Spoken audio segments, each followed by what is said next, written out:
جس وقت ہم طواف کرتے ہیں حرمین کا، تو یہ طواف اصل میں دین ابراہیمی کی روایت میں پہلے سے جاری تھا۔ پہلے کیا ہوتا تھا کہ یہ قربان گاہ میں جب جانور کو لے کر آتے تھے تو جانور جس کو قربان کرنا ہے اس کو معبد کے گرد پھیرے دیے جاتے تھے، یعنی اس جانور کو کہ جس کو آپ نے خدا کی نظر میں قربان کرنا ہے۔ ہم یہ جانتے ہیں کہ اللہ تعالیٰ کی جو منتخب قومیں تھیں اس سے پہلے، ان کے ساتھ خدا کا معاملہ یہ تھا کہ جب قربانی دی جاتی تھی تو وہ قربانی اللہ تعالیٰ کے یہاں قبول ہوئی ہے یا نہیں ہوئی اس کا دنیا میں فیصلہ ہو جاتا تھا۔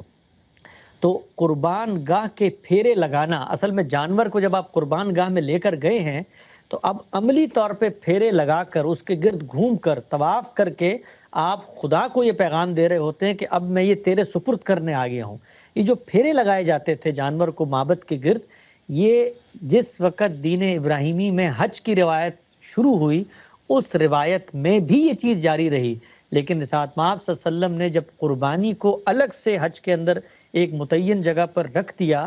تو اور زمانے کے تغیرات کے بعد بھی، چونکہ قربانی ہر ایک کر نہیں سکتا، نہ ہی حرمین میں آپ جانور اٹھا کے لے جا سکتے ہیں، تو اس کو ریپلیس کر دیا گیا ہے۔ انسان اب معبد کے گرد پھیرے لگا رہے ہوتے ہیں، گویا وہ کام جو جانور کو ہاتھ میں لے کے انسان کرتا تھا اب خود پھیرے لگا کے کر رہا ہے، اور یہ پیغام دے رہا ہے کہ پہلے جو جانوروں کو ہم یہ یہاں پر معبد کے گرد چکر لگواتے تھے، آج میں خود اس جگہ پر آ کر کھڑا ہو گیا ہوں، گویا میں بھی اسی قربانی کی تمثیل یا نظیر بن رہا ہوں۔